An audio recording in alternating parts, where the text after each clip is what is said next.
Ayun, karandom dumating na yung solar light na binili natin sa Shopee. Yan, kararating lang. Check natin yung mga side. Yan, unbox na natin. Yan, salamat seller at secure yung kanyang packaging. Turn ng bubble wrap is ito na yung makita natin. So yan, napakaganda ng packaging ni seller. Kita nyo naman bubble wrap karton tapos merong bubble wrap na tubular. Ang napili natin na solar light is itong Bosca Solartech LED floodlight solar. So ito ay 25 watt, tapos yung temperature niya is daylight. So yan, solar panel ball 12 watt, tapos yung naka solar panel. So yan, malaki. Yan, nakatayo yan. Hindi nyo makita ng buo. Pahiga natin. And malaki talaga siya. 25 watt lithium ion battery. Ito yung pinaka solar panel niya. Tapos check natin yung laman, bracket, and good. So walang damage naman yung ating solar panel para sa ilaw. Ito yung likod niya, 12 watt talaga. So yan, Bosca 25 watt. So saka na natin yan i-check, basta na verify na natin na walang basag.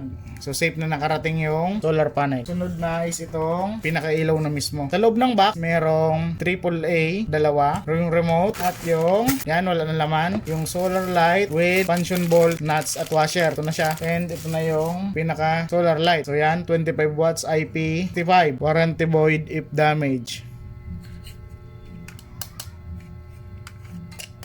Parang kiramdam ko ay diecast yan, no?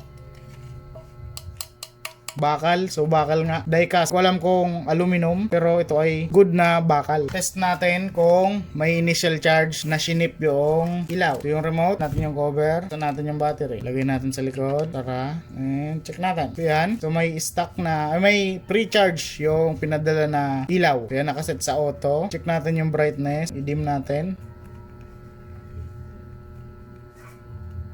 So yan yung pinaka-dim niya. So since naka-auto, umakyat siya. Yan. Yan. Yun yung pinaka-dim. Yun nga, dahil naka-auto, umakyat siya. Tapos, yun na. On and off. Yan. Off. And dahil ngayon is makulimlim, siguro, sunod na video na lang yung testing. Pero ito yung nasa loob ng ating solar light from Bosca. Pa-like and share. Thank you.